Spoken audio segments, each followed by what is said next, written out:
Sebelum melanjutkan, jangan lupa subscribe dulu, terima kasih. Bab 575 memutuskan untuk ikut campur. Chu Feng berdiri di udara, melihat ke bawah. Setelah mengamati cukup lama, dia masih tidak dapat melihat di mana sarang spiritual berada, apalagi posisi vena spiritual dan kesadaran spiritual. Karena tidak bisa berbuat apa-apa, Chu Feng tidak punya pilihan selain terbang turun dan mulai mencari gunung Wolf Ivory yang luas. Dia ingin menemukan sarang spiritual dengan mencari setiap inci. Asteris ledakan, ledakan, ledakan. Akan tetapi, saat Chu Feng baru saja tiba di bagian tengah gunung yang berkesinambungan dari sisi timur gunung, dia mendengar ledakan yang memekakkan telinga dan meledak tanpa henti. Mendekati dan mengamati, Chu Feng mendapati bahwa itu adalah pertarungan antara binatang mengerikan dan seorang manusia. Binatang mengerikan itu tingginya 20 meter, panjangnya puluhan meter, dan ketika berdiri di sana ia tampak seperti bukit kecil. Penampilannya seperti terenggiling. Seluruh tubuhnya ditutupi baju besi yang tidak bisa dihancurkan, tetapi yang lebih penting, ia memiliki kultivasi tingkat ke-7 dari alam surga. Monster mengerikan itu tidak bisa dipandang sebelah mata. Setiap kali dia melangkah, semua yang ada dalam radius 100 mil akan berguncang. Pohon-pohon di sekitarnya sudah terbelah dan tumbang karena guncangan. Palu besar yang dipegangnya di tangannya bahkan sangat ganas. Setiap kali berputar, badai liar akan tercipta. Ketika menghantam, akan tercipta lubang yang dalam. Sudah ada ribuan lubang di pegunungan tempatnya berada, membuatnya sama sekali tidak dapat dikenali. Orang yang melawannya juga bukan orang biasa, dia juga berada di alam surga tingkat 7. Terlebih lagi, dia adalah seorang wanita. Dia telah melewati usia pertengahan, dan kemungkinan berusia sedikit di atas 30. Dia masih mempertahankan keanggunannya, tetapi yang lebih penting, kultivasinya. Pada usia itu, sangat mengesankan baginya untuk melangkah ke tingkat ke-7 alam surga. Lagi pula, di benua 9 provinsi, mereka yang melangkah ke tingkat ke-7 alam surga dapat dihitung dengan jari-jari mereka sendiri, dan tidak ada seorang pun yang bukan orang tua. Untuk dapat memasuki tingkat itu, pada usia itu, tidak berarti bahwa dia kuat.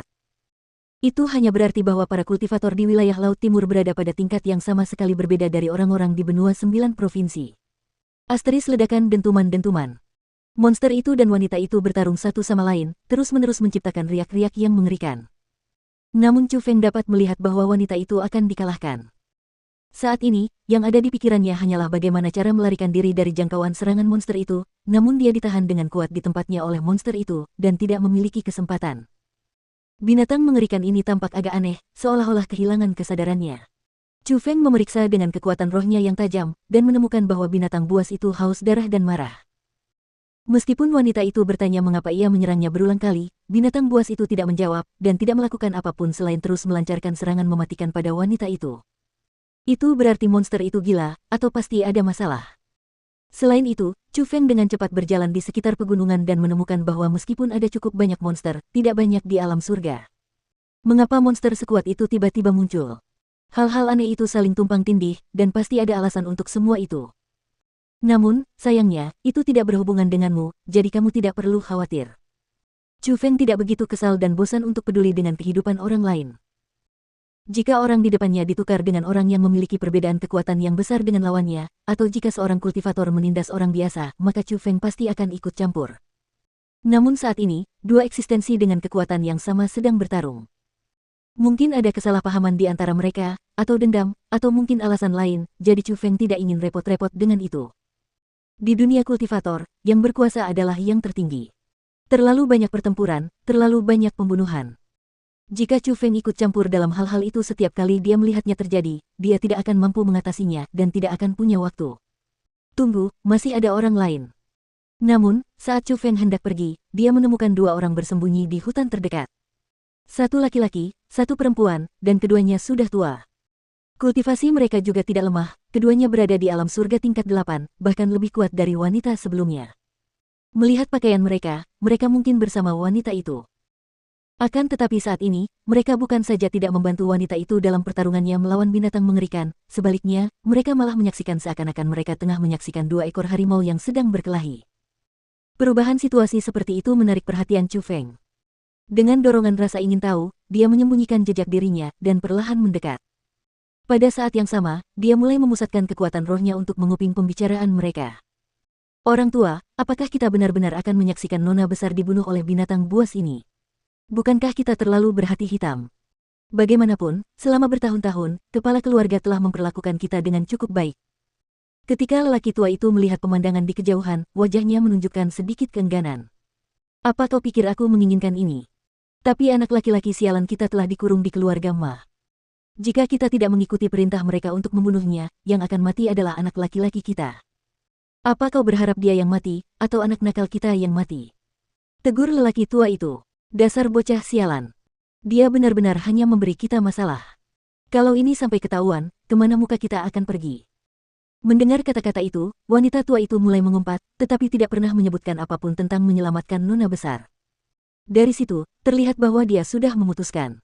Anak nakal kita memang mengecewakan, tetapi jika harus disalahkan, nona besar hanya bisa disalahkan karena terlalu serius. Keluarga Li dan keluarga Ma sudah bersekutu dan keduanya memegang kunci untuk membuka harta karun itu. Sekarang, waktunya sudah tepat, jadi apa salahnya jika kita langsung membukanya bersama keluarga Ma? Namun, nona besar tidak setuju dengan apapun. Dia melakukan apapun yang bisa dia lakukan untuk mengganggu mereka dan bahkan merekrut prajurit dengan harga tinggi dan mencari orang-orang yang bisa dia percaya. Jelas, dia ingin memperkuat kekuatan keluarga Li dan ingin membuka harta karun itu sendirian. Jelas, keluarga Ma tidak akan senang dengan tindakannya.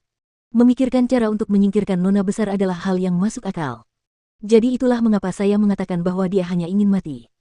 Dengan kata lain, jika nona besar terus seperti ini, cepat atau lambat, akan terjadi pertempuran besar antara keluarga Li dan keluarga Ma. Jika itu terjadi, banyak orang tak bersalah akan terseret. Jadi, tindakan kita saat ini dapat dikatakan membantu keluarga Li. Kita menyelamatkan keluarga Li. Tidak ada yang perlu disalahkan pada diri kita sendiri. Orang tua itu dengan sangat fasih mengubah pengkhianatan terhadap keluarga mereka sendiri menjadi tindakan yang benar. Harta karun. Namun, mata Chu Feng berbinar saat mendengar kata itu. Jika Gunung Gading Serigala memiliki harta karun apakah itu? Hal pertama yang terlintas di pikiran Chu Feng adalah makhluk spiritual yang tersembunyi di dalam Gunung Gading Serigala. Mungkinkah hal itu sudah ditemukan? Sepertinya aku harus ikut campur dalam urusan hari ini. Pada saat itu, Chu Feng berputar dan terbang menuju lingkaran pertempuran antara wanita dan monster itu.